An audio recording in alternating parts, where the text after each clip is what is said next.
High guys, नमस्ते छ र आशा गर्छु सबै सन्चै हुनुहुन्छ भनेर र म पनि ठिकै छु। र आजको ब्लग चाहिँ के हो भन्दाखेरि हामी चाहिँ जाँदैछौँ घुम्नलाई। घुम्न कहाँ भन्दाखेरि हेर्दै जानु होला। र हामी चाहिँ अब कति घरमा बस्नु होइन र यसो कहिलेको घुमौँ न भनेर हामी सबैजना घुम्न निस्क्यौँ। र कहाँ कहाँ जाँदैछु तपाईँहरूलाई म देखाउँदैछु र भिडियो पुरा हेर्नु होला।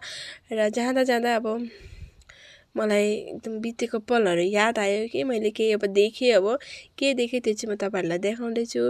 र राम्रो लाग्छ होइन ती सब पलहरू पनि, स्कुलको पलहरू याद आउँदाखेरि धेरै राम्रो लाग्छ। र जाँदा जाँदा मैले चाहिँ स्कुल देखेँ होइन। स्कुल चाहिँ मैले हायर सेकेन्ड्री यहीँबाट कम्प्लिट गरेको र देखेर चाहिँ साह्रै राम्रो लाग्यो। त्यहाँबाट हामी चाहिँ फाइनली हामी होटल पुग्यौँ र होटल पुगेपछि हामीले अर्डर दियौँ खानालाई। अरू यो चाहिँ हो रेस्टुरेन्ट चाहिँ बहुत राम्रो लाग्यो। अलिक माथि रहेछ कि नयाँ खोलेको र हेरौँ न भनेर चाहिँ हामी आएको। अब त्यहाँबाट मैले चाहिँ कोल्ड ड्रिङ्क्स खानु बिर्सेँ र दिदीहरूले चाहिँ सबैले अब खाना अर्डर गरेका थिए। र के अर्डर गरेँ भन्दाखेरि यहाँ भेनाले चाहिँ थुक्पा अर्डर गर्नुभएको थियो र दिदीहरूले चाहिँ चाउमिन अर्डर गरे।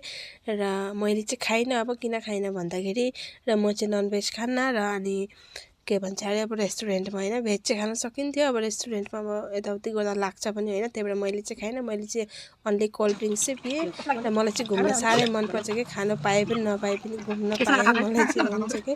र त्यस्तै सबैले खाएँ। खाएर त्यहाँबाट मोमो पनि अर्डर गरेँ, मोमो पनि खाएँ। खाइपी गरेर हामी फेरि घर फर्क्यौँ। र आजको ब्लग यति नै थियो। कस्तो लाग्यो, राम्रो लाग्यो भने लाइक कमेन्ट फलो गर्न नभुल्नु।